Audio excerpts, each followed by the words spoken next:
Mga kwento ni Thelmo.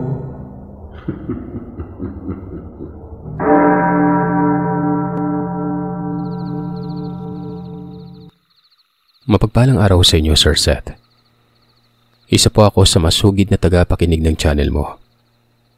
Tawagin niyo na lamang ako sa pangalang Junjun, taga Bacolod, Negros Occidental. Tulad ng ibang sender nyo ay gusto ko ring ibahagi ang totoong kwentong katatakutan sa buhay ko.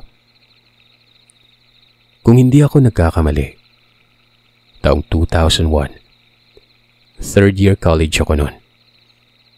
Panggabihan ng pasok ko. Kasama ko si Ian, classmate ko at malapit na kaibigan. Niyaya niya akong mag-isang bote noon. Dahil mga panahon na yon ay labasan na namin. Habang nagiinuman at nagkikwentuhan kami, dumating itong nobya niya na itago na lamang natin sa pangalang Amber. Si Amber ay taga norte banda ng Negros. At habang nagiinom kami at nagkikwentuhan, bigla itong nagyaya si Amber na, "Jun, Ian, Sabado bukas. ROTC lang naman ang pasok natin. Lumiban muna tayo. Sama kayo sa akin, uuwi ako bukas para naman makagala kayo sa amin." Dagdag pa niya, maganda umano doon. Magbubutong daw kami. At timing na magpaparabes ang tiya niya ng bangros sa punong. Yung butong po, Sir Seth, ay ang niyog. At ang bangros naman ay ang bangus. Magsusugba umano kami. Sabi ko pwede. Si Ian sumang-ayon din.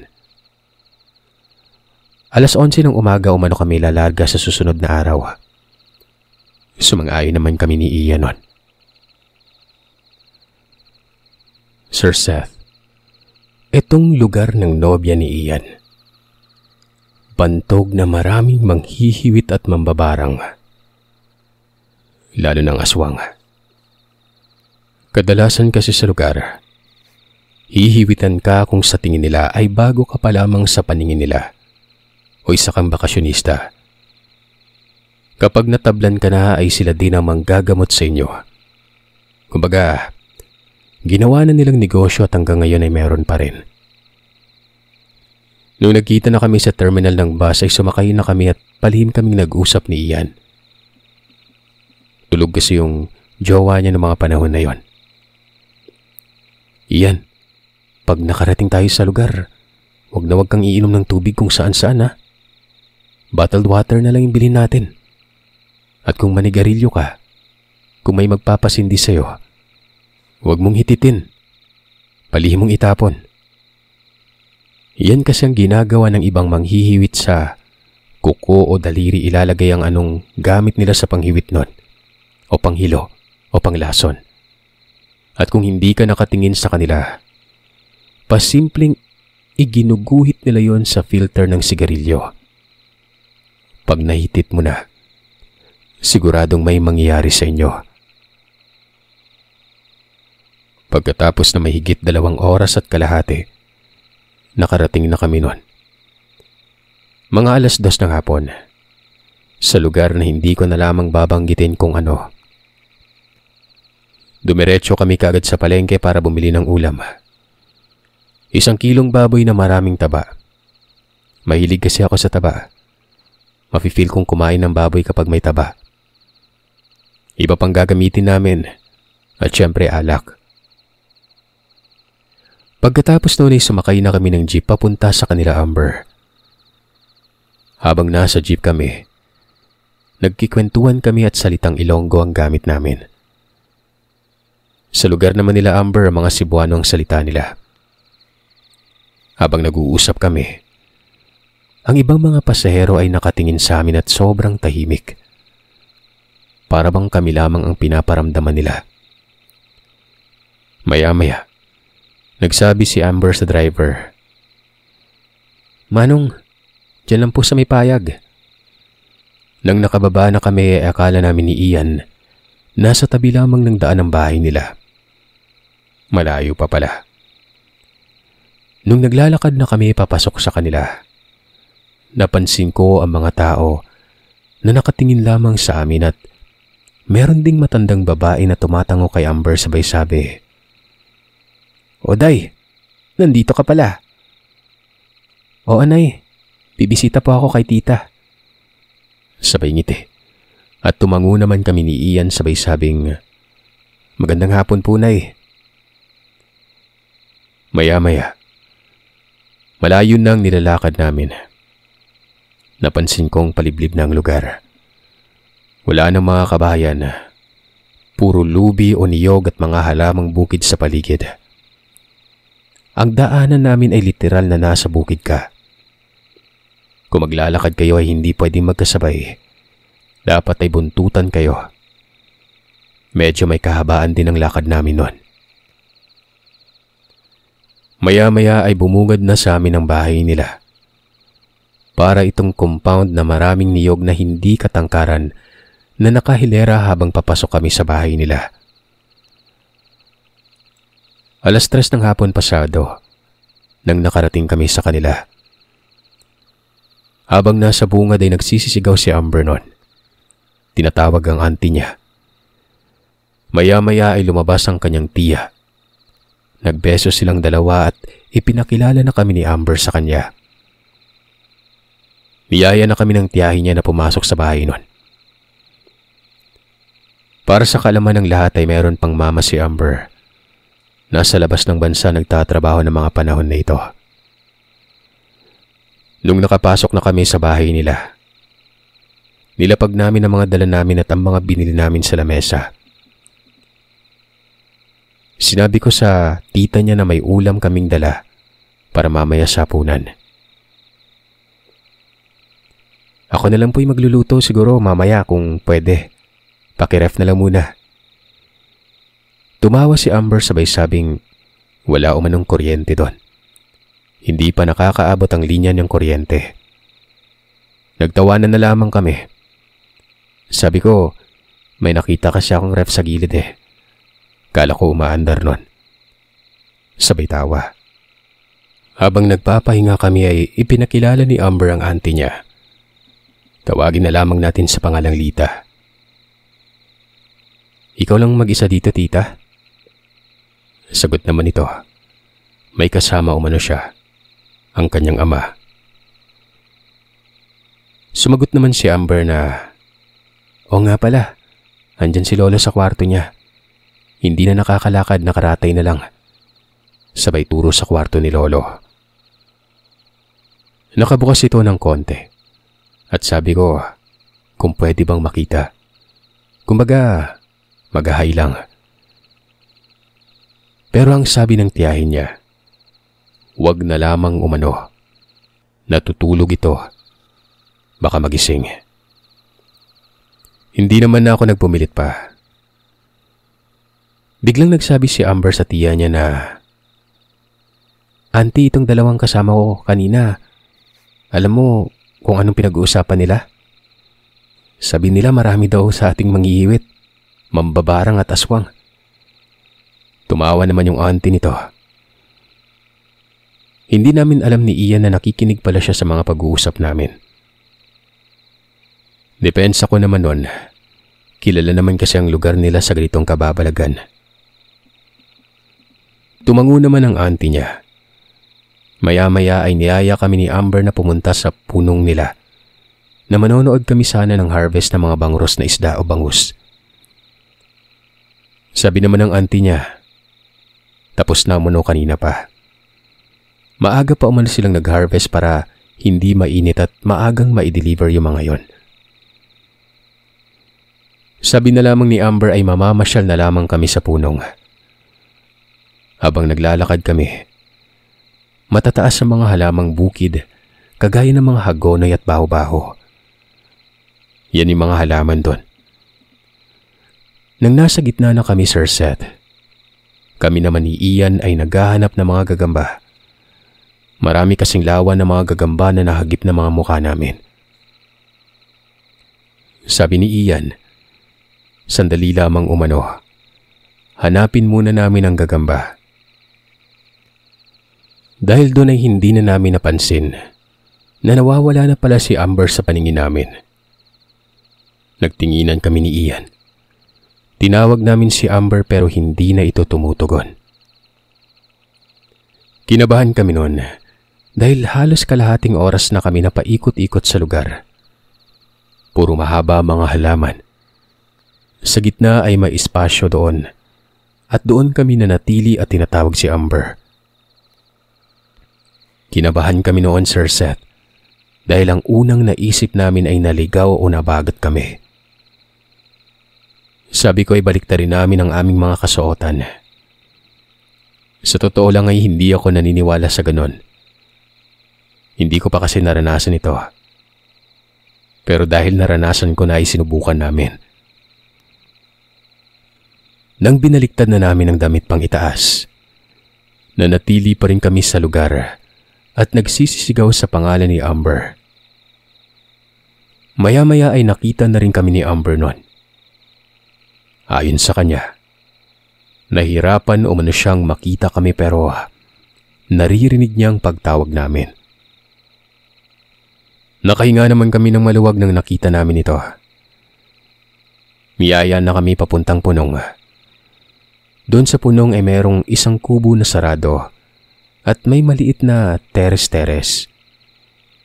Parang kubo ito. Pumasok sila doon sa kubo at sabi ni Ian, "Sandali lang to, John. Diyan ka muna," sabi niya. Alam ko na yung kasunod o kung anong gagawin nila noon. Natatawa na lamang ako. Habang nasa loob sila, may isang lalaking dumaan at titig na titig sa akin. Kinakabahan ako gawa ng may nakasukbit na itak sa may tagiliran niya. Gawa ng ako lang mag-isa, naisip ko na baka mapagkamalan ako, mapagtripan gawa ng, syempre baguhan ako sa paningin nila eh. Tuloy-tuloy na naglakad ang tao.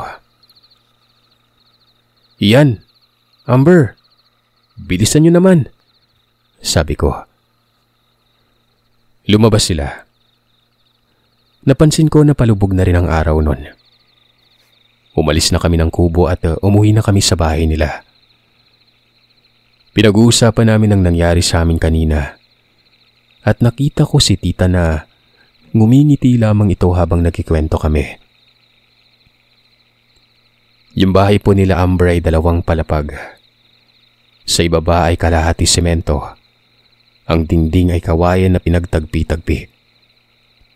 Yung kawayan na hinati mo tapos kulob yung pagkakalagay. Talagang solido ang pagkakagawa. 2 kwarto sa may itaas at 2 kwarto din sa ibaba. Nakahanay lamang ang mga ito. Sa sala sa ilalim at dining, sa gilid na bahagi ay may labasan patungo sa may dabugan o pinaglulutuan. Malaking espasyo, merong ding kainan. Sa gilid ay merong banggirahan o lababo. Yung mga kadalasan na makikita mo sa probinsya. Habang nagkikwentuhan kami, nakaagaw pansin sa akin ang kwarto ng lolo niya. Nakabukas ito ng konti at tanging nakareflect yung ilaw sa silid palabas. Maya-maya, merong 2 mag-asawa na dumungaw sa pertahan. Sabay sabing magandang gabi. Lumingon naman kami at tumugon din. Ipinakilala kami ni Amber. Mga tiyo at tiya niya umano sa kabilang baryo ang mga ito.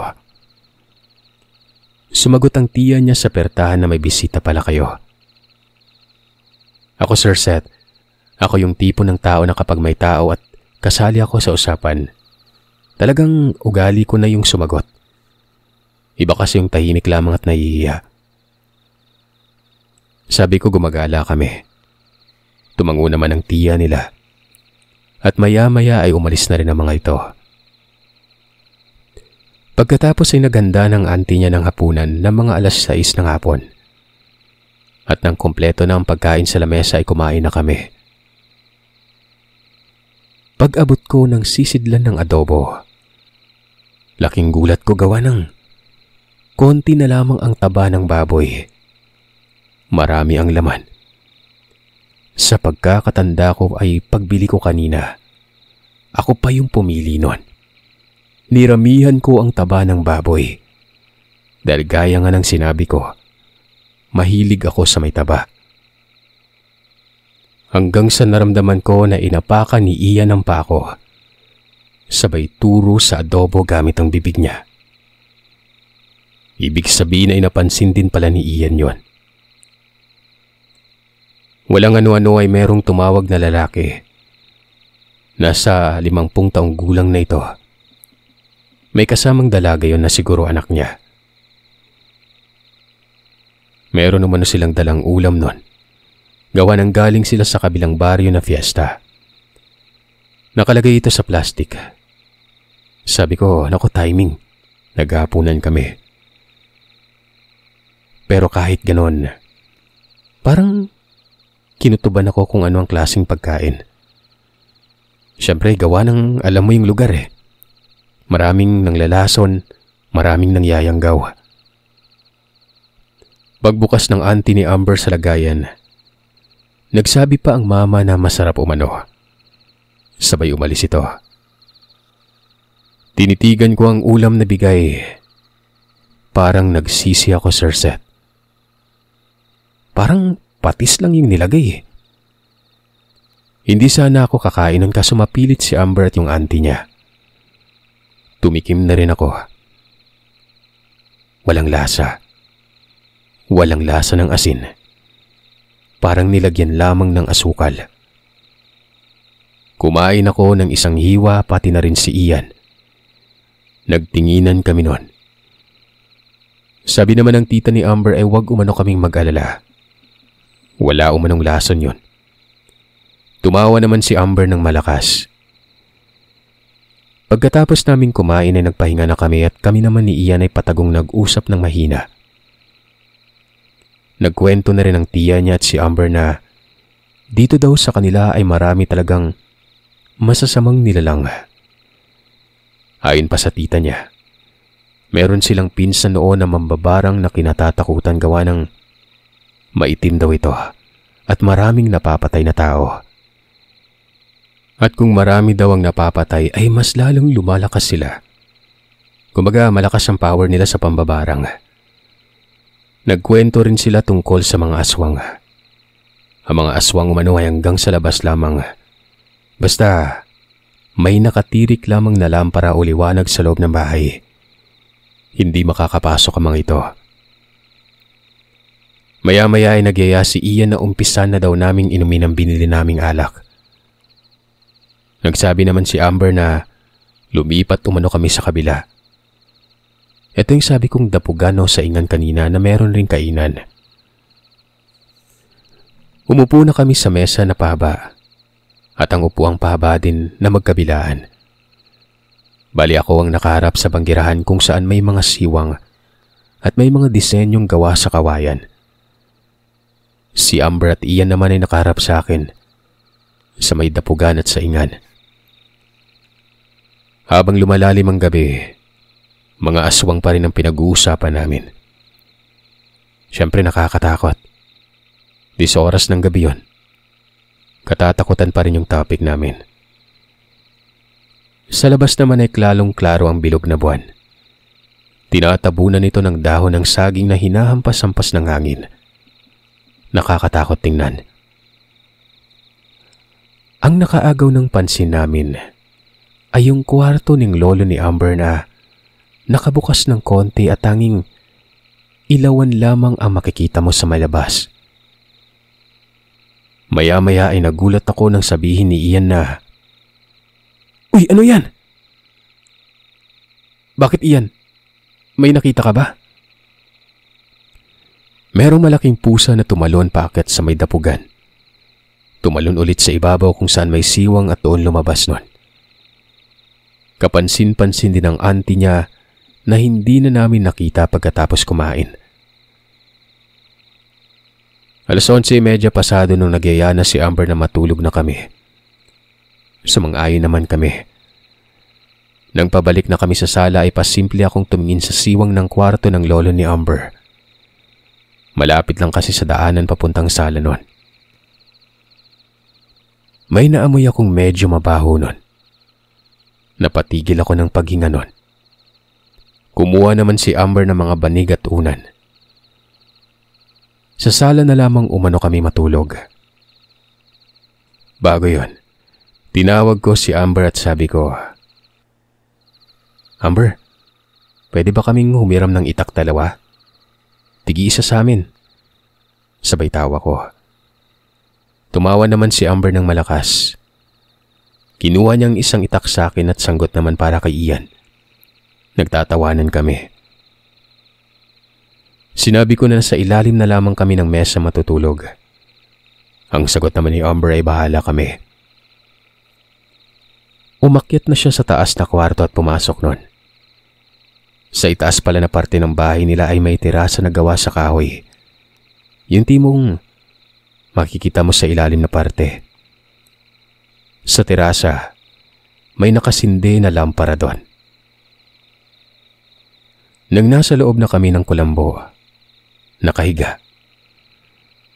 Naramdaman namin na maya-maya ay lumabas si Amber at tinanong kung okay lamang kami. Pagkatugod namin ay pinatay niya na ang lampara. Dumilim ang palibot ng bahay. Buti na lang kahit papano ay may liwanag pa rin na galing sa kwarto ng lolo niya. Naka-reflect pa rin sa labas nun. Maya-maya ay nagsalita si Ian ng mahina. Yung tipong ako lang ang nakakarinig. "Jun, iba talaga yung nakita ko kanina eh. Malaking pusa na pula yung mata." Kitang-kita niya umano yun gawa ng lumingon pa umano ito bago tumalon palabas. Sabi ko naman, ako kanina pa ako nakikiramdam. Lalo na sa kinakain namin. Paano na lamang kung niyanggaw kami o baka nilason o hindi kaya tao yung kinakain namin. Itong gawin natin, Ian. Ikaw unang matutulog. Pagkatapos ng 1 oras, gigisingin kita at ako naman matutulog. Pumayag si Ian. Ang itak ay hawak-hawak ko talagang mahigpit nun. Handa na ako kung ano mangyari kung sakali. Habang nakikiramdam ako, laking gulat ko nang biglang bumukas paunti-unti ang pintuan ng lolo. Nagtaasan ng balahibo ko nang nakita ko ang lolo niya palabas sa kwarto. Paugod-ugod yon. Nagmamadali itong pumunta sa may dapugan na parte kung saan kami nag-inuman kanina. Tinapik ko si Ian at sabi ko, "Ian, nakita mo?" "O Jun, nakikiramdam din ako." Doon kami nagtakagawa ng sabi ni Amber at ng tita niya. Hindi na nakakapaglakad yon at nakaratay na. Naramdaman ko si Ian na nanginginig at sabay bitaw ng mabibigat na salita. Yung hawak kong itak ay iwinawas-iwas ko at muntikan pang tamaan si Ian nun. Muli kaming natahimik, nakiramdam sa paligid. Nang walang ano-ano, may narinig kami na huni ng ibon. Malayo ang tunog na yon, pero sobrang ingay. Hanggang sa meron tumunog na banda sa malapit na parabang nagsasagutan. Talagang marami sila. Iba't ibang iyak ng ibon yon. Maya-maya ay may narinig din akong huni ng baboy na parang nag-aagawan ng pagkain na galit. Takang-taka kami nun. Dahil iba-ibang ibon yun eh. Sobrang ingay. Tsaka ang alam ko ay wala namang baboy doon sa paligid ng bahay nila Amber. Ang binigyan namin ng atensyon yung lolo niya. 1 oras na mahigit pero hindi pa rin ito bumabalik. Kung umihiman yun sana 5 hanggang 10 minuto lang, di ba? Sabi ko kay Ian, "Aswang ata yung lolo niya." Hanggang sa naagaw ng pansin namin sa labas. Bukod sa sobrang ingay ng mga ibon, biglang bumukas ang pintuan. Lumabas ang Auntie Lita ni Amber. Sinindihan niya ang lampara. Lumiwanag sa loob ng palibot na bahay. Wala pa rin kaming kibunon. Maya-maya ay dahan-dahang nawala ang ingay ng mga ibon sa labas. Nagulat kami ng pagkawala nun. Bumalik ang lolo ni Amber sa kwarto niya. Nagmamadali kahit na uugod-ugod na. Dahan-dahang isinara ang pintuan. At gaya ng dati, nakaaninag pa rin ang ilaw sa may labas. Basang-basa kami ng pawis nun. Wala akong idea kung may aswang sa paligid na bigla na lang kasing uminit eh. Yung huni ng ibon, ingay ng baboy. Wala akong ka-idea.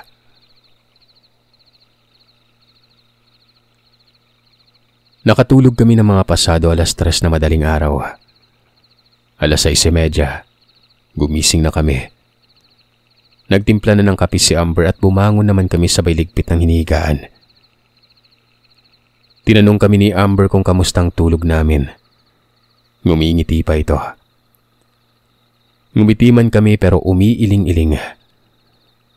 Inamin namin kay Amber na hindi kami nakatulog ng maayos nun dahil may kakaiba nung nakaraang gabi. Hindi ito sumagot at salip ay tumawa. Habang nagkakape, wala kaming ibang pinag-uusapan kundi ang nangyari kagabi. Pero hindi namin binanggit ang lolo ni Amber. Nasabi niya hindi nakakalakad at nakaratay pero bakit kagabi lumalabas? Pagkatapos naming kumain, nagpunta kami sa likuran ng bahay nila. Naroroon ang auntie niya. Nung nakita niya kami ay ngumiti lamang ito habang naglalaba. Hindi ako nakatiis at nagtanong ako dito. Tita, kagabi merong ano ah. Hindi ko na ituloy ang sinabi ko. Ngiti lamang ang naitugon niya. Sabi niya, wala yon. Mga bisita lamang sila sa inyo. Bigla din namang tumawa ng malakas si Amber. Minura ko pa si Amber. Pinagtatawanan kami. Sinabi ko pa na humanda siya pagbalik namin. Sabay tawanan kaming lahat. Hanggang sa niyaya kami ni Amber na kumuha umano kami ng butong, yung niyog. May dala-dala siyang itak. Nakahanap naman kami kaso mahina yung sabaw niya, kaya yung laman na lamang ang kinain namin. Maya-maya ay tinawag na kami ni Auntie Lita. Mag-umagahan na raw kami para makabalik kami na maaga sa Bacolod.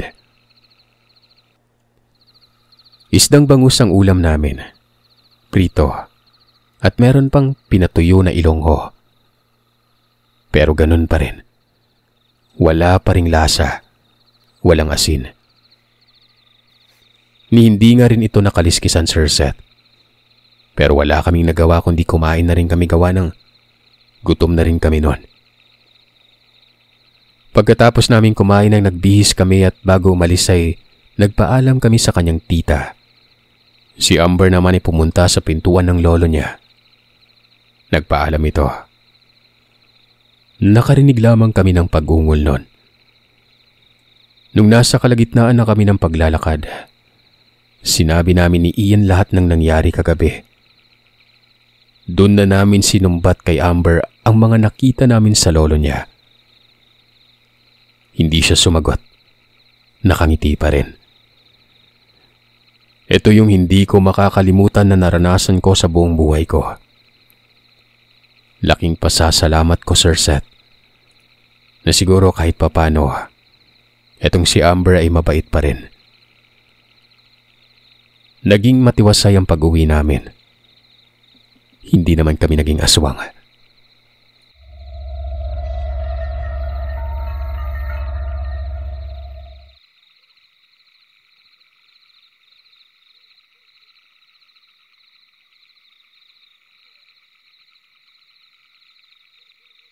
Mapagpalang araw sa iyo, Sir Seth. Itago mo na lamang ako sa pangalang Mac.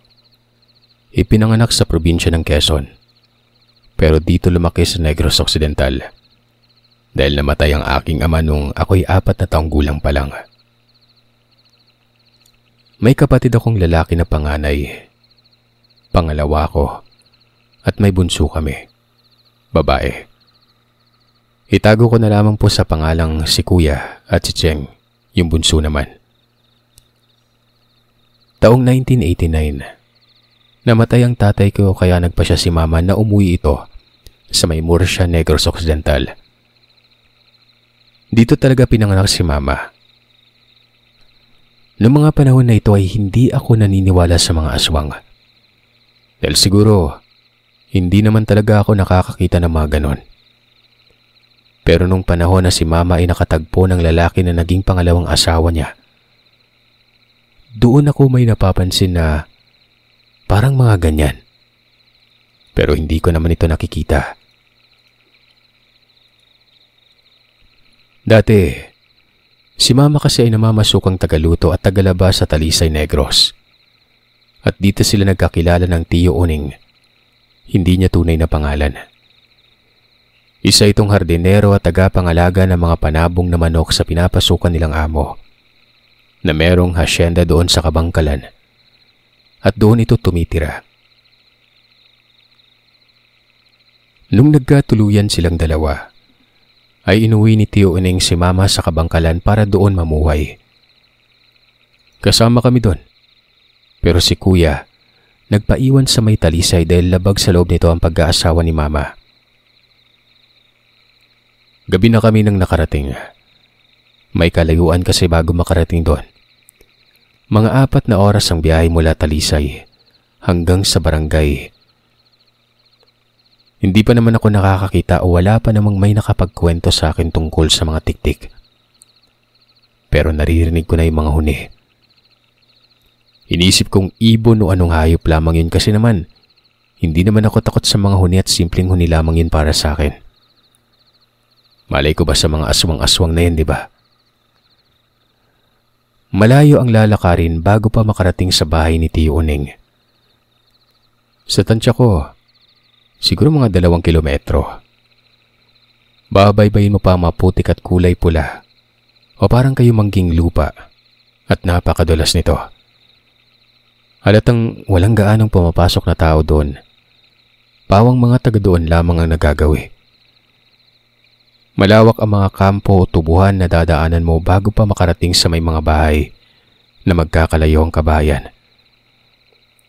Yung tipong sisigaw ka pa para magkadinigan kayo kung tatawagin mo yung kapitbahay mo. Unang bahay na aming pinagpahingahan ay yung bahay ni Tiyo Uning. Gabi na, saktong naghahapunan sila. Alam din kasi nila na dadating kami kaya parang hindi na sila nabigla nung pagdating namin. Si Mama lamang ang sumundo sa amin noon. Una na silang umuwi dito. Dala ng mga gamit. Saka na kami binalikan ni Mama sa Talisay para sunduin at iuwi sa Tapi, Kabangkalan. Nagpahinga kami saglit sa unang bahay na yon. Pero gutom na rin ako kaya nung niyaya nila kami ay kumain na rin ako. Mahirap sa lugar na yun kasi ulam nila Sir Seth, sinamak. Yun bang pinanghang na suka na may sili? Pero sa sobrang gutom ay hindi ko na naramdaman ang anghang nun. Matapos kumain ay dumating si Tiyo Uning para sunduin kami. May dala itong siga dahil wala pa talagang kuryente nun. Habang naglalakad kami sa kasagsagan ng gubat, ang dami kong naririnig tulad ng pag-uwak, tik-tik, huni ng manok na malakas ang kakak. Kakaiba sa mga narinig ko sa manukan ng amo nila Mama sa Talisay. Yun pala yung tinatawag dito na bawa. Alagad umano ng manok ng mga engkanto. Magtataka ka talaga na 10 oras ng gabi. Humuhuni ang manok na pagkalakas-lakas. Nang malapit na kami sa bahay nila Tiyo ay dinig na dinig ko ang huni ng tiktik na hindi naman namin pinapansin. Para kasing palaban din itong si Tio sa mga aswang, kung meron man.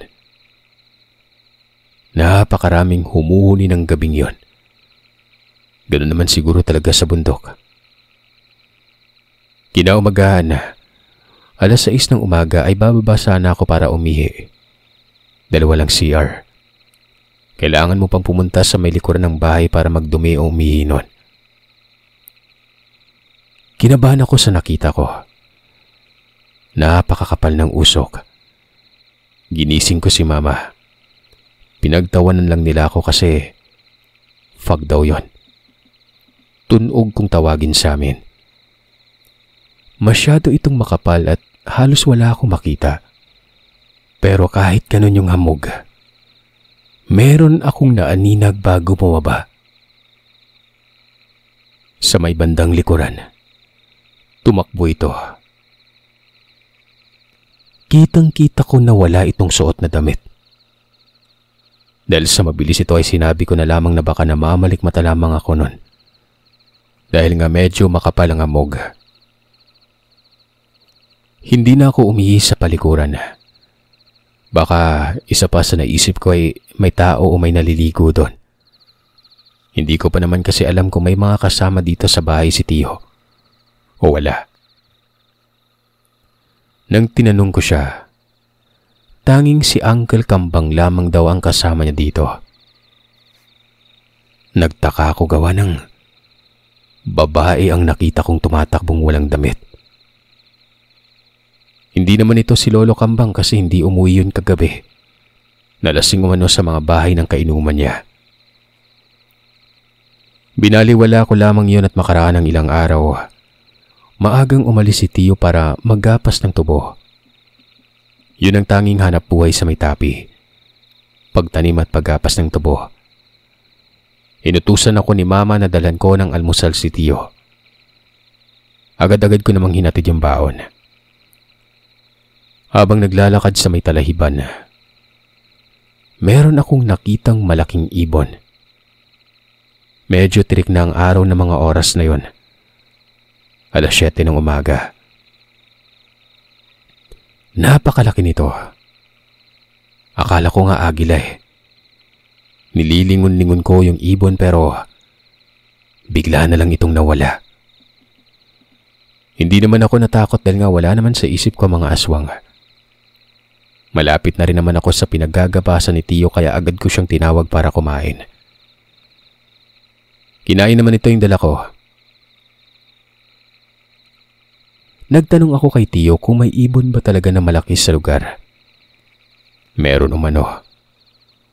Uwak umano ang tawag doon. Tinuro niya yung isang nasa sanga ng ipil-ipil. Uwak nga ito pero mas maliit ito kesa sa nakita kong ibon. Matingkad ang pagkakaitim nun at napakabilis gumalaw. Tumango na lamang ako kay Tio nun. Pero nasa isip ko ay iba talaga ito. Pag-uwi ko, ginawan pa ako ng laruan ni Tio na gawa sa tubo. Imbis lata ay yari ito sa tubo para daw maglibang ako sa paglalakad. Sabi niya, malibang lang ako sa kakalaro nun at hindi ako titingin-tingin sa kung ano-ano. Pinagtawanan nila ako na magkasama ni Tio. Pero kita ko sa kanila na pawang may mga alam ito tungkol sa mga kababalagan sa lugar. Napakatahimik kasi ng lugar na yon, kaya ang rami kong naririnig. Sabi ng batang nakasabay ko, meron umanong gumagala dito na aswang pero hindi naman umano namimiktima. Kilala na daw nila kung sino yung mga yon. Doon ay medyo may kutob na ako sa mga nakita ko. Sabi ng bata ay mag-ingat umano ako. Lalo na't dayo kami dito. Wala man silang ebidensya o katibayan na yung tinutukoy nila na aswang ay aswang nga pero ayun nga. Isang araw, dumaan yung babae na ang tindig ay parang yung nakita ko nung umaga doon sa lugar na yon. Yung tumakbo na walang saplot. Nagtitinda ito ng gulay. Hindi kami bumili. Bakit naman kami bibili? Halos yung mga tao doon may mga panim na gulay. Titig na titig yung babaeng ito kay mama. Hindi ko pa alam na mga panahon na ito na buntis na pala itong si mama. Umalis naman itong babae hindi kalaunan. Nung sabihin ni mama na ayaw niyang bumili kasi nga naman marami kaming gulay. Asin ang hinahanap ni mama nun. Dahil nga palaging mabilis na maubos yun sa bundok. Nang marinig ng babae ang salitang asin, bigla itong nagalit. Sumagot na wala umano siyang ganon. Umalis itong mabilisan. Hinayaan na lamang namin ito. Nang dumating naman yung batang naging kaibigan ko na si Lito, dali-dali nitong sinabi na mag-ingat kami dahil yun umano yung pinaghihinalaang aswang sa lugar. Siya umano si Luning. Doon ay nag-ingat na ako tuwing makikita ko ang babaeng yon. Parang naniniwala na rin ako. Duda na kasi kami ni mama kung bakit siya laging nagtitinda ng gulay gayong marami namang kaming gulay nun. Bakit din ito galit tuwing sinasambit ni mama ang salitang asin? Ilang linggo ang lumipas nun.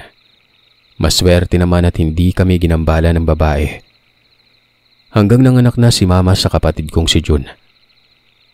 Ako ang nagbabantay kay Jun habang nagsasaka si na mama at tiyo. Hanggang sa magpasukan, nag-asikaso na rin kami ng transferi sa paaralan doon. Grade 5 ako nung nabalitaan naming maraming nabibiktima umano sa kabilang baryo. Yun naman talagang sabi nila, di ba? Hindi na nanakit ang mga aswang ng kabaryo nila.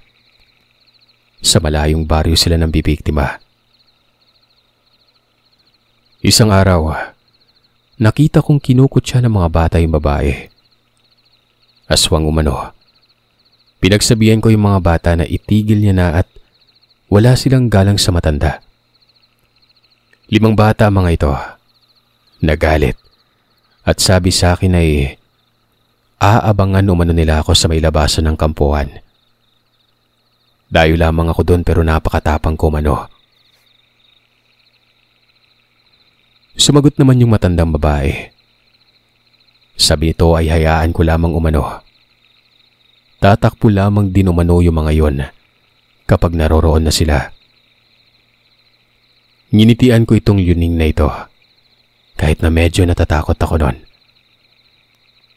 Umalis ito agad-agad. Nung umagang yon, nagbilin si mama na bumili ng bigas sa tindahan. Hindi kasi pwedeng gilingin ang binilad kahapon dahil isang bilad pa para magiling. Bumili ako ng bigas sa tindahang madadaanan ko at dali-dali akong umuwi nang hindi abuti ng dilim. Nasa parting Lagusan na ako papasok sa may kampuhan. Kinabahan ako sa nakita ko noon. Inabangan ako ng 5 bata. Hindi ako sanay sa bugbugan. Pero tumambad sa akin yung 5 na yon. Kabadong-kabado ako kasi marami sila. Hanggang sa walang ano-ano, nanlaki ang mga mata nila. May naramdaman akong hanging malakas na dumaan sa may likuran ko. Para bang natakot ang mga ito at bigla na lamang kumaripas ng takbo. Maski ako natakot, Sir Seth, na hindi ko na nagawang lumingon pa. Tumakbo na rin ako noon. Biglang pumasok sa isipan ko ng babae na yung matandang si Luning.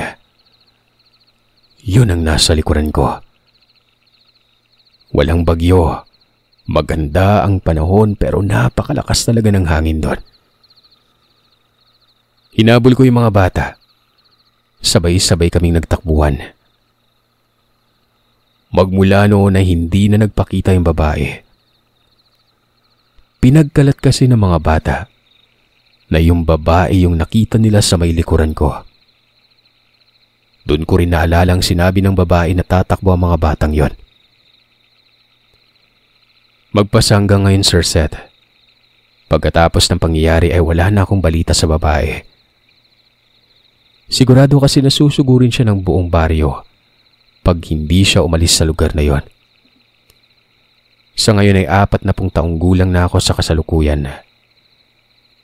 Pero wala pa ring pagpaparamdam ang matandang Liuning.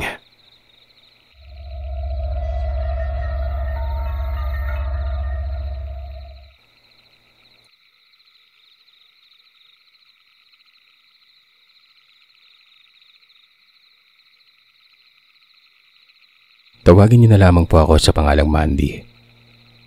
Babae ako at kasalukuyan akong nasa 6 na taong gulang. Hilig ko makinig sa mga kwento niyo dahil marami akong natututunan.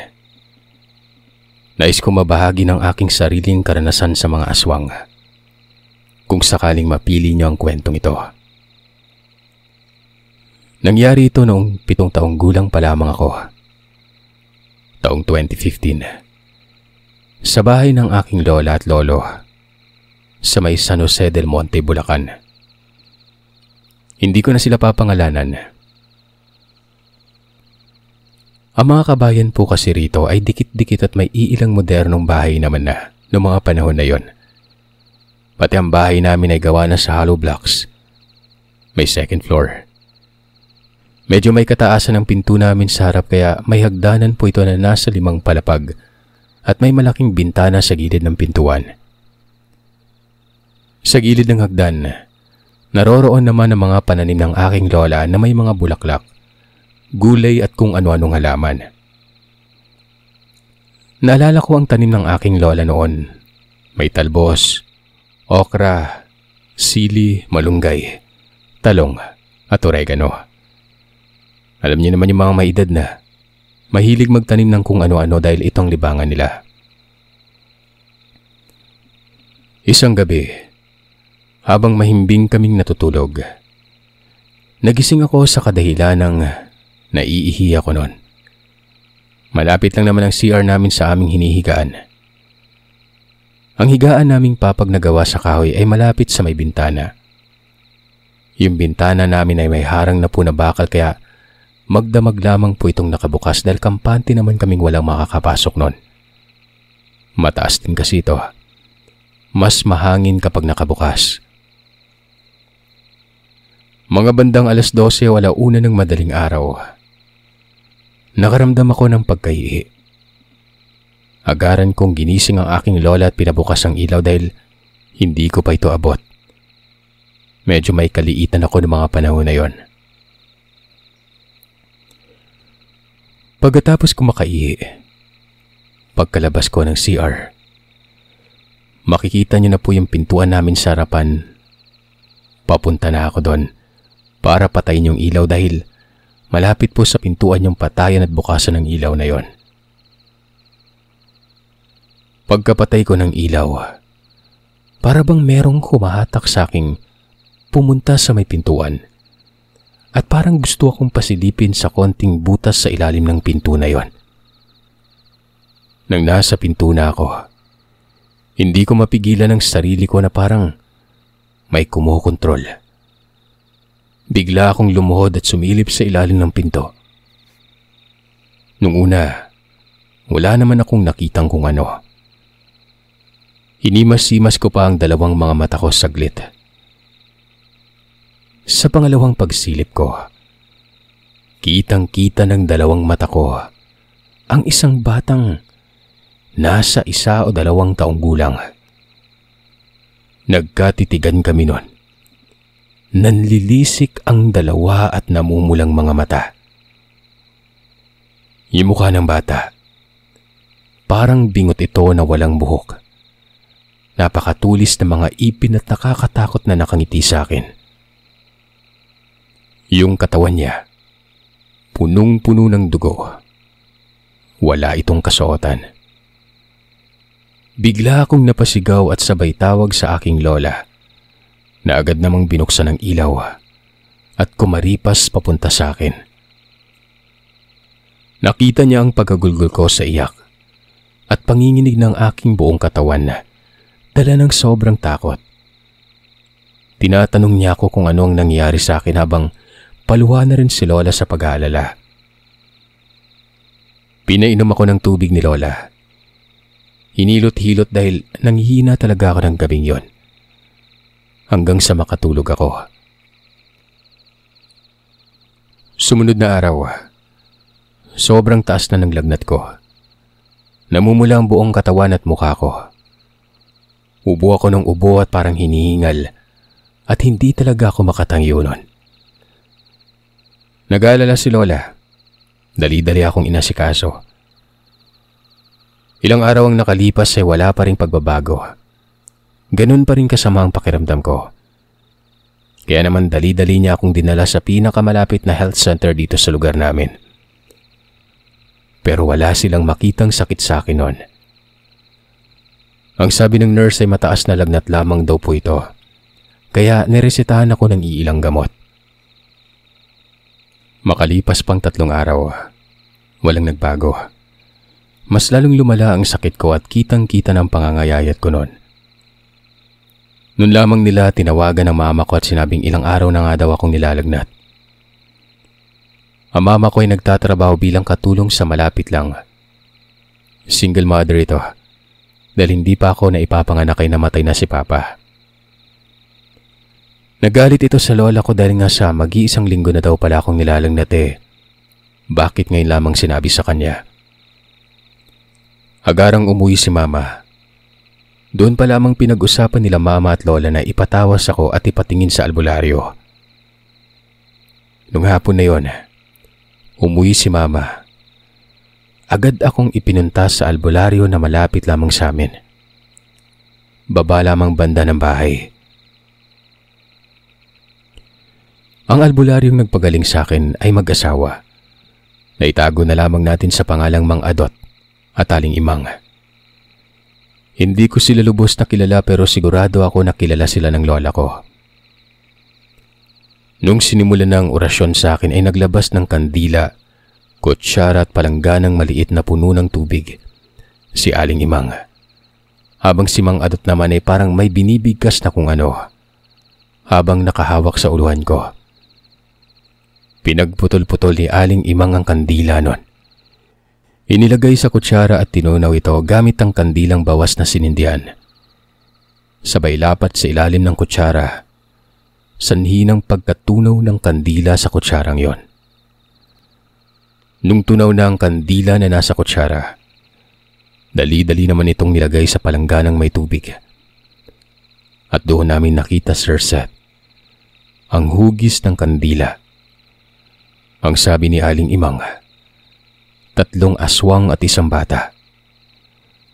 Bagyang natakot at nag-alala ang mama at lola ko. Nakauwi kami ng mga bandang 6:30 ng hapon. Kinagabihan, habang natutulog kami ay nagising kami sa sobrang kalabog sa may pintuan namin na para bang galit na galit kung paano niya hampas-hampasin ang pintuan. Sa sobrang lakas nun, pati ang mga kapitbahay namin ay naistorbo sa kani-kanilang pagtulog. Ultimong sa kanilang mga bumungan ay kumakaluskos at nagtatatalo nitong mga nilalang na ito. May mga iilang lumabas, nagsaboy ng asin sa mga bubong nila. Ganon din ang ginawa ni Lolo. Matapos nun, isa-isa itong nagsialisan. At para makasigurado ang lola ko na hindi na magsibalik ang mga yon, ay nilagyan niya ng asin at bawang ang pintuan at bintana. Nilagyan din ng walis tingting ni lola ang harap ng pintuan. Dahil pinaniniwalaan na ito ang mga pangontra sa mga ganitong nilalang. Ganon din ang ginawa ng mga kapitbahay namin. Sumunod na araw, pumunta sa bahay si Aling Imang. Kinuwento niya rin ang naranasan nila nung gabi din nakaranas kami ng kalabog sa pintuan. Ayon pa dito, yun umano ang 3 aswang nang nakita noong pinaalbularyo ako. Hindi umano sila nakatulog. Galit na galit umano ito dahil nangialam umano ang 2 manggagamot. Pero sadyang malakas sa mag-asawa. Ang pakay talaga nila ay ang sabihin sa amin na maging kampante na daw kami dahil hindi na kami kailanman gagalawin ng mga nilalang na yon.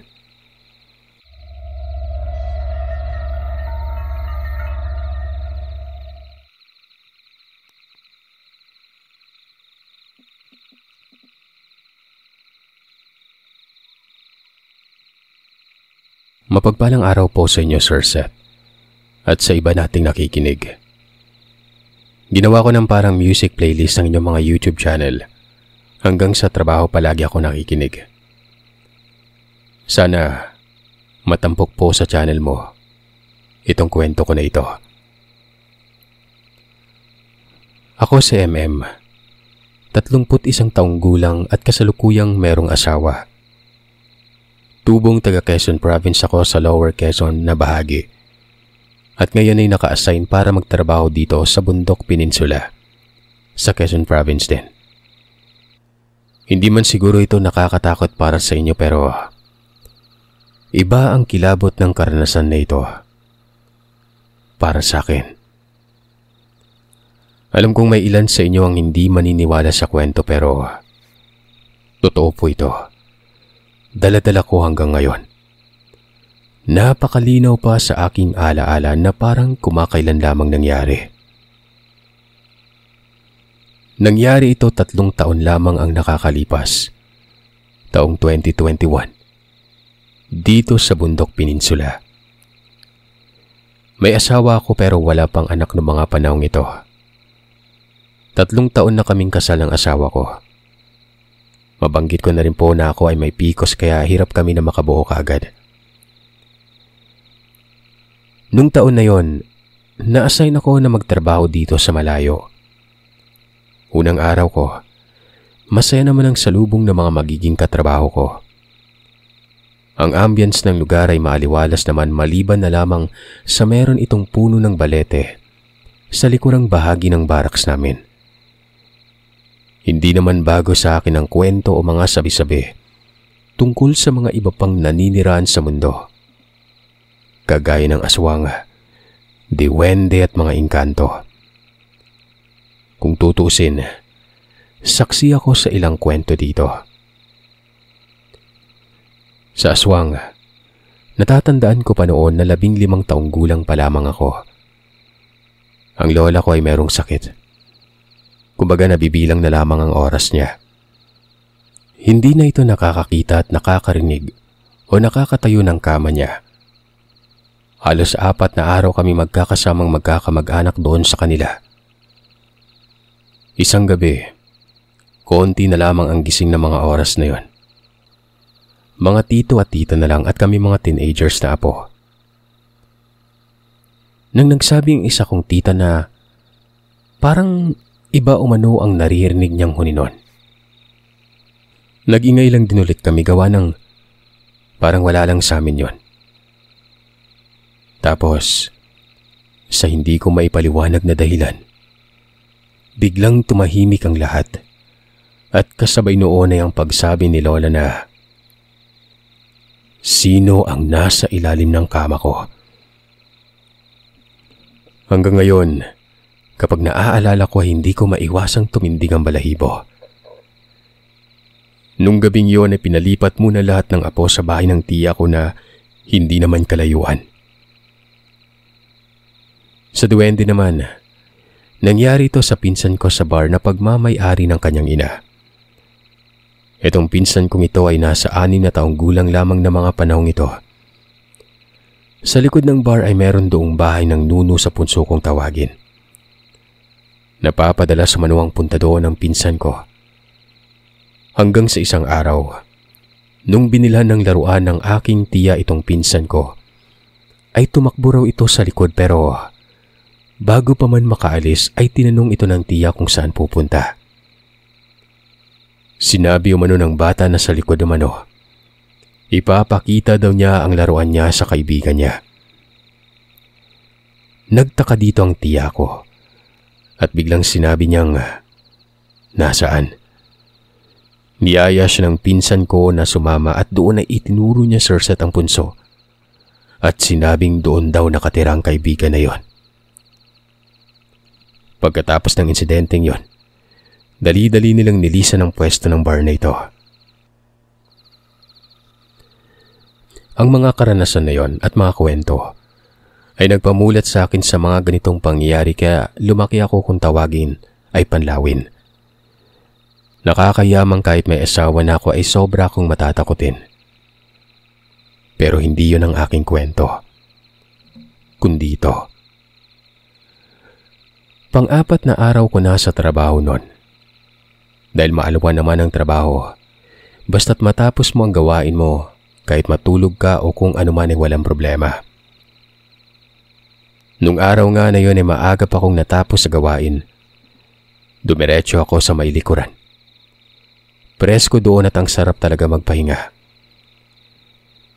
Siguro, tumagal ako doon ng mga 1 oras na nakaduyan lang, pero hindi yon sa puno ng balete, kundi sa puno ng kaimito.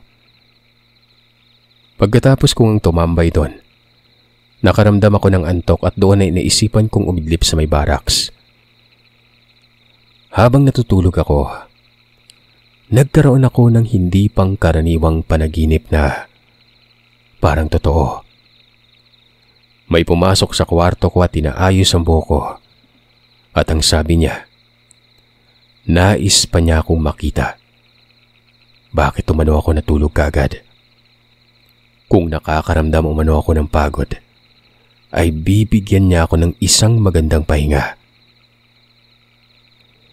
Pasintabi po sa mga batang nakikinig, pero tumabi sa akin ang lalaking merong napakaamong mukha nun. Napakaputi niya at nakaputing kasuotan nito. Nararamdaman ko ang paghagod ng kamay niya sa braso ko na ang lamig-lamig sa kabila ng nung mga panahon na yun ay summer. Humawak ito sa pisngi ko at kasunod noon ay sa iba't ibang parte ng katawan ko. Kasama na ang masaselang parte. Naramdaman ko pang pinisil nito ang braso ko, yung hawak na parang tumakbo tapos bigla kang hinablot. Madiin yun. At dahil doon ay nagising ako. Medyo weirdo at parang hindi nakakatakot. Paggising ko ay dali-dali akong bumangon dahil sa malakas na katok ng katrabaho kong si Jana. Naririnig niya umano akong umuungol na parang binabangungot nun. Pagkatapos ng insidenteng yon, naisip kong baka nga naman panaginip ko lang. Ano ba naman yan, di ba? Sa daming pwedeng mapanaginipan, bakit ganong klase pa? Nakakaya. Makalipas ng ilang araw ay nagkaroon ulit ako ng free time, kaya naisipan ko naman na tumambay muna doon saglit at nagsindi ng sigarilyo. Pagkatapos ay nawala sa isip ko na itinapon ko ang sigarilyo doon sa may puno ng balete. Nung hapon rin na yon, umidlip na naman ako. Naulit ang panaginip kong ito, pero nung oras na yon, galit ang lalaking pumasok sa kwarto. Ginising niya ako at sinabing pinapanatili niya umanong malinis ang bahay niya. Bakit kinakailangan ko pang magkalat nun? Doon nga ay nagkaroon na naman ng malaswang pangyayari. Hindi ko siya kilala at kung susumahin ko, panggagahasa ng ginagawa niya. Iyak ako ng iyak hanggang sa nagising na lamang ako sa gising ni Jana noon. Tinanong niya ako kung bakit ako umiiyak, kung bakit ako nagpasa ng sigarilyo. Gulat ako noon. Windang ako at lutang na tumingin lang sa kanya. Ayon pa kay Jana, umiiyak ako at sumisigaw pa ako ng wag po. Please wag po. Kaya napatakbo siya dito. Paulit-ulit niyang tinatanong kung ano ang nangyayari noon. Hana lang ang naisagot ko sa kanya, pero bakas sa mata ko na umiyak nga ako dahil meron pa itong mga bakas ng luha. Tinanong ni Jana kung bakit ako may paso. Itinuro nito ang braso ko at doon lamang pumasok sa isipan ko ang mga nangyari noon. Tinanong ko si Jana kung may pumasok ba doon. Ang sabi niya naman ay wala umano. Lock ang pintuan. Binuksan niya lamang umano dahil sa lakas ng sigaw ko noon. Sinabi kong merong pumasok na lalaking nakaputi. Galit ito at pinaso niya ako at natigil ang pagsasalita ko at umiyak na naman ako. Dahil nung mga oras na yon, hindi ko na alam kung anong nangyayari. Hindi ko na alam ang totoo at panaginip, Sir Seth. Alam kong panaginip lang yun pero parang totoo na napakahirap ipaliwanag. Kung panaginip man yun, bakit ako may pasa? Bakit merong sigarilyo sa may kama ko? Sa pagkakaalala ko ay hindi ako naninigarilyo sa kwarto gawa ng kumakapit ang amoy. Ang mga pangyayaring ito ay nabanggit ko sa asawa ko. At alam mo bang sinabi niya?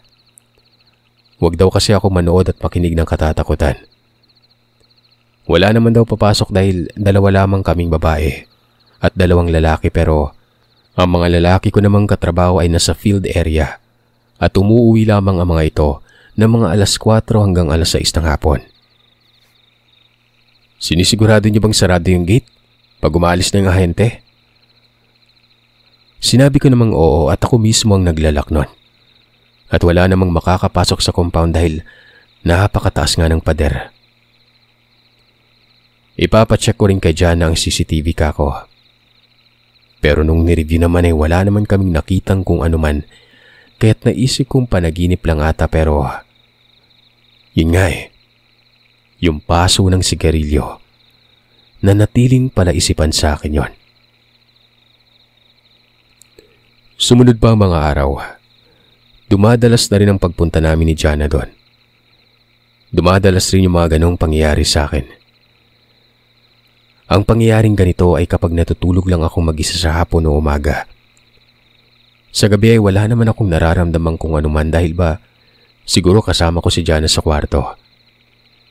Si Jana kasi natutulog sa office paghapon kasi naka-aircon dito. Ako naman ay gusto ko sa kwarto kung saan nakahiga ako ng komportable. Hanggang sa isang araw, nawala na mga masasamang panaginip ko pero isang pangyayari ang nagpatindig ng balahibo ko. Dahil sa pagkakataong yon, gising ako na mangyari yon. Naliligo ako nun. Nang bigla na lamang bumigat ang pakiramdam ko. Yung parang may kasama ako sa pagligo. Dinalian ko na lamang maligo hanggang sa naramdaman kong merong humahawak sa mga maselang bahagi ng aking katawan. Merong humahaplos. Mahirap ipaliwanag. Una, sa balikat ko. Yung parang nagmamasahe tapos napatalon ako at napatingin sa likod. At wala naman akong nakita. Maya-maya ay naramdaman ko na umabot ito sa dibdib at sa may ibabang parte. Ramdam na ramdam ko yon. Kinikilabutan ako habang sinusulat ko ito dahil buhay na buhay pa rin sa isip ko yung pangyayaring yon. Naulit pa ito ng ilang beses. Kulang na lang po ay bukas na ang pinto kapag maliligo ako o hindi kaya isama ko na si Jana sa banyo dahil sa takot na yon. Isang araw, naisipan namin ni Jana ang magwalis sa likuran ng mga tuyong dahon. At nung oras ngayon ay sinunog ko ang dahon doon sa may baleting parte. Pero hindi ako natulog nung tanghali. Kaya't wala namang kakaibang nangyari. Pero kay Jana, meron. Ang sabi niya, meron umanong pumasok na lalaki sa opisina at galit na galit ito. Sinabing wag na wag siyang magkakalat sa pamamahay niya. Noong mga oras na to ay wala ako sa loob kundi nasa labas ako noon at bumibili ng pangmerienda. Kita ko ang takot sa pagkakakwento ni Jana. Parang totoo umano yon. Padabog umano nitong binuksan ang pinto. At parang gising pa si Jana. Buhay na buhay ang diwa niya. Takang-taka din siya dahil sa loob ng opisina, nagkaroon ng mga dahon. Nag-isip kami na nag-isip noon hanggang sa nagkakatakutan na kami dahil nabanggit ni Jana na hindi kaya may multo dun sa Balete o engkanto. At doon ay napagtanto ko na doon rin ako unang beses nagtapon ng sigarilyo. Kinabukasan, naisipan kong pumunta sa likod at nagdala ko ng pagkain para ialay sa puno kung sakaling ito ang dahilan. Nakakatawa mang isipin dahil sa panahon ngayon, naniniwala pa rin kami sa ganitong bagay. Pero wala namang masama kung maniwala, di ba? Nag-alay ako at nagwikang pasensya na kung nakapanggambala kami. Sana ay patahimikin na kami nun. Kinahapunan, nakaramdam ako ng antok. Umidlip muna ako sandali hanggang sa nagising ako na may tumabi sa akin pagiga. At nagwikang, buti na lang, mabuti kang tao. Sige, patatawarin kita pero sana ay pagtawarin mo rin ako sa aking gagawin. Gusto kitang isama sa aking mundo, pero alam ko na masaya ka kung nasaan ka ngayon. Sa hindi inaasahan, parang bumigay ang loob ko at pumayag ako sa gusto niyang mangyari. Pagkatapos ng pangyayaring yon, bigla akong nagising pero wala na akong saplot. Takot na takot at kabang-kaba ako nun. Inilihim ko ang nangyari kay Jana dahil sa nahihiya ako sa nangyari. Lumipas ang 3 buwan na mapayapa. Hanggang sa isang umaga, nakaramdam ako ng pagsusuka tuwing umaga at hindi na ito bago sa akin dahil minsan ay dulot na ito ng migraine na nararamdaman ko talaga. Pero may nag-udyok sa loob ko na magpa-pregnancy test nun. Positive yon. Hindi ko pala nabanggit na weekly ay umuwi ako sa asawa ko. At syempre bilang asawa, alam niyo na. Pamula noong huling pangyayaring yon ay hindi na ulit kami nakaramdam ni Jana ng anumang gambala mula sa kung anong nilalang. Hindi na rin kami nagagawi doon sa may likuran. Noong araw na nanganak ako sa ospital, na pinag-anakan ko na kalapit na nito ay meron ding puno ng balete, tapat ng bintana kung saan ako nakapwesto. Noong araw na nakatayo na ako, at unang beses kong binuhat ang anak ko, isang pirasong dahon ang nakapasok sa room namin galing sa labas. Although pwede naman itong mangyari kung mahangin pero napaisip talaga ako noon. Ngayong magta3 taon na ang anak ko, palaisipan pa rin sa akin kung sino na nga ba ang tatay niya. Yung asawa ko ba? O yung lalaki sa panaginip?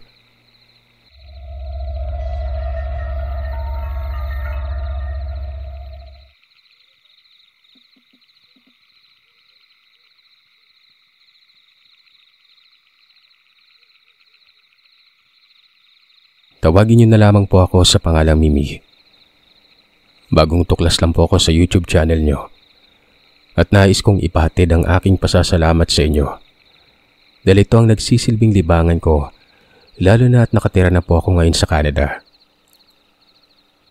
Work at home po kasi ako at medyo malungkot ang buhay kumpara sa Pilipinas. Sa kakaibang dahilan ay nakokontrol ko ang aking pagkabalisa kapag nakikinig ako sa inyo. At kahit na nakakatakot ang kwento, natutuwa ako at nakakakuha ng aral. Noong kabataan ko ay nag-aral ako sa isang sikat na kolehiyo sa Baguio City. Taga-ibang lalawigan ako, pero ginusto ng mga magulang ko na mag-aral ako sa Baguio. Sa unang 2 taon ay nagrenta kami kasama ko ang aking mga magulang. Pero noong nawala ng trabaho ang aking papa, umuwi na sila at ako ay tumira at nagrenta sa auntie ng papa ko, na dating madre. Pero lumabas sa kumbento at nag-asawa. Kasama ko ang isa kong kaibigan at yung apartment na yun ay kakabit lang po siya ng main house ng lola ko, yung auntie ng papa ko. Bali 2 ang kwarto ng apartment. meron na siyang sariling kwarto at kusina. Yung bahay, sa totoo lang ay may kadiliman. Dahil maraming puno po na nakapaligid kaya parang hindi masyadong pumapasok ang araw sa loob ng apartment.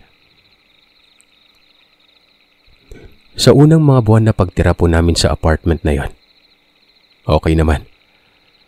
Sa totoo lang dahil nga introvert ako, lagi lang akong sa apartment at lumalabas lamang ako kapag meron akong klase o mag-grocery. Pero makalipas ng ilang buwan, napapansin kong lagi akong nawawalan ng gamit. Kunwari, nilapag ko lang ang ballpen ko pero makalipas ng ilang minuto at lumingap ako saglit, nawawala na ito at hindi ko na mahanap. Sa una, akala ko'y nakakalimutan ko lang gawa ng minsan sobrang abala sa pag-aaral at paggawa ng mga proyekto. Nagiging makakalimutin ako. Tinatawanan lamang ako ng aking kaibigan dahil bigla na lang nahahanap niya. At sinasabihan akong, alam niyo na, dahil nga bigla na lamang po siyang sumusulpot sa parte ng bahay. Kahit alam ko sa sarili kong ilang beses kong hinanap doon sa parte na yon. Sinabi ko sa kanya na parang may kakaiba dahil alam ko ngang hinahanap ko rin doon pero nakakapagtaka na bigla na lamang susulpot. Nagkibit balikat na lamang ang kaibigan ko. Pero alam ko sa sarili ko na ayaw lang niyang matakot. Pero kita ko sa mata niya na medyo nababahala siya. Ilang beses na nangyari yon at parang naging normal na lamang na nangyayari sa bahay o dahil ayaw naming takutin ang aming mga sarili. Hanggang sa isang araw, nawalan ako ng SIM card. Kalalapag ko lang po siya sa lamesa malapit sa TV. Tapos ay pumunta ako sa kwarto para kunin ang bag ko nun. Pagbalik ko, wala na yung SIM card na yon. Dahil nga nagmamadali na ako at inis na inis ako at lagi na lang paulit-ulit na nangyayari ito. Sumigaw ako ng, "Kung sino ka man na nangunguha ng gamit ko, tumigil ka na dyan." Hindi ko na maalala kung nahanap ko yung SIM card ko. Ang naaalala ko lang ay nagmadali akong lumabas dahil malilate na po ako sa klase ko. Hindi ko alam na yun pala ang simula ng kababalaghan na mangyayari sa akin. Kinagabihan, binangungot ako. Sa hindi ko maintindihan, nakadilat naman ang mata ko pero hindi ko may galaw ang katawan ko. Parang merong dumagan sa akin at hindi ko may angat ang ulo ko noon. Hindi ako makahinga at makagalaw sa takot. Nagdasal pa ako ng Hail Mary at Our Father at makalipas ng 3 beses kong pagsambit ng dasal, bigla akong nagising. Tiningnan ko ang oras noon. Eksaktong 3:00 ng madaling araw. Hindi na ako nakatulog sa takot ko. Akala ko nung una, dahil lamang sa imahinasyon kung bakit ako nababangungot. At dahil nga masyado akong abala sa pag-aaral, ay medyo nawala sa isip ko yung nangyari noong nakaraang gabi. Nagsimula akong mag-alala ng napapadalas na ang panaginip na yon. Paulit-ulit. Magsisimula ng magigising ako pero hindi ko talaga alam kung gising po ba ako o nakatulog. Parehas ang nangyayari. Hindi ako makagalaw at laging parang may dumadagan sa akin. At ang nakapagtataka, laging 3:00 ako nagigising. Umabot pa sa punto na ayaw ko nang matulog kaso hindi ko namamalayan na nakakatulog pa rin ako. Hanggang sa nahalata na ng kaklase ko na mukha na raw akong palaging pagod. Kinuwento ko po sa kanilang nangyari at sinabi nila na baka naman may nagmumulto na sa akin. Sinabi pa ng isa kong kaibigan na kailangang putulin ko raw ang buhok ko at baka naaakit umano yung multo sa buhok kong mahaba noon. Hindi ko pinapaputol ang buhok ko. Pero nagsabit ako ng rosaryo sa kwarto. At dahil nga kahit anong gawin ko, ay ayaw akong lubayan ng gumagambala sa akin nun. Lagi na akong nakikitulog sa mga kasama ko.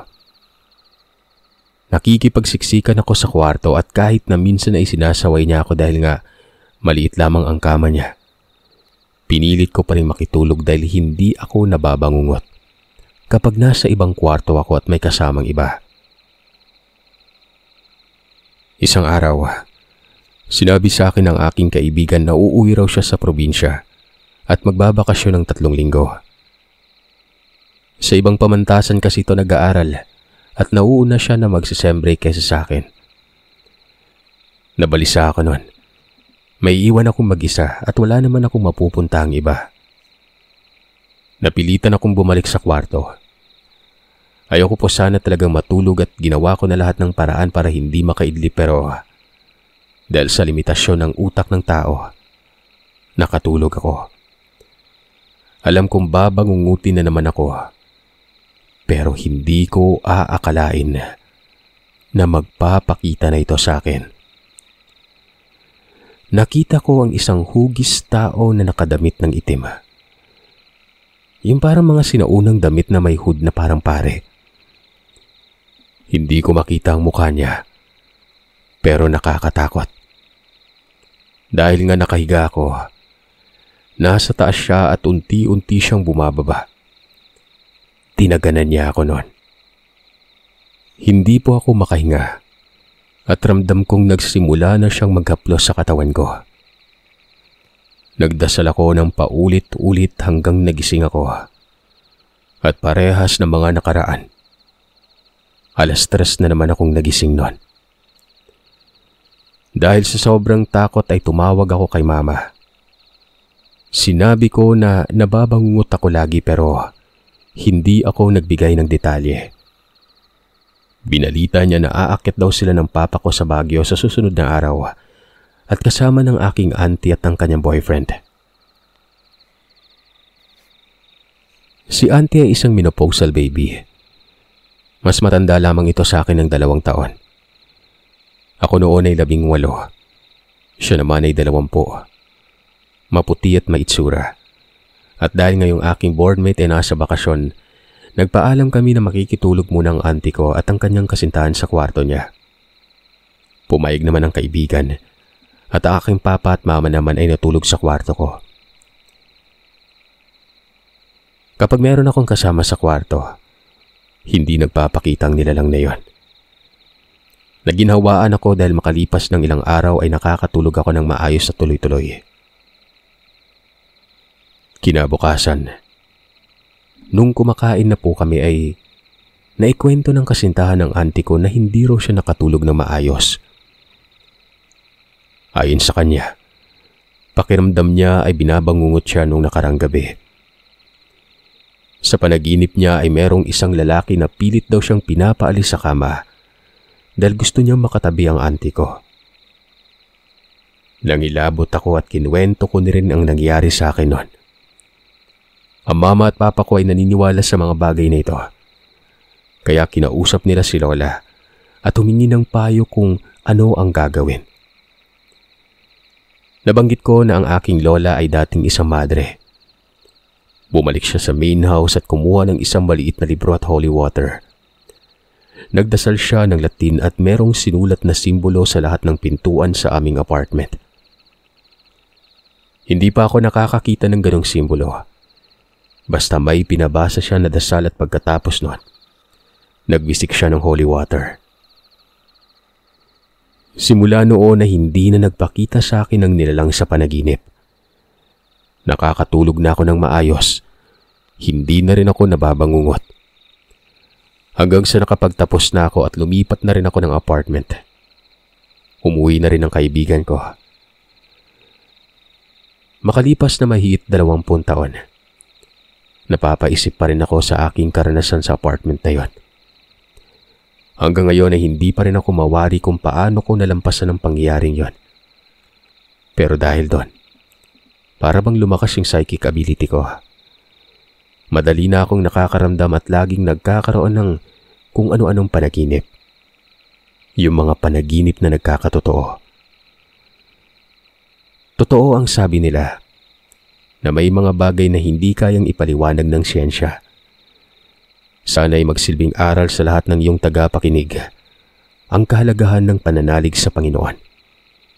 Tibayan ng pananampalataya at huwag magdalawang isip na humingi ng tulong sa Panginoon.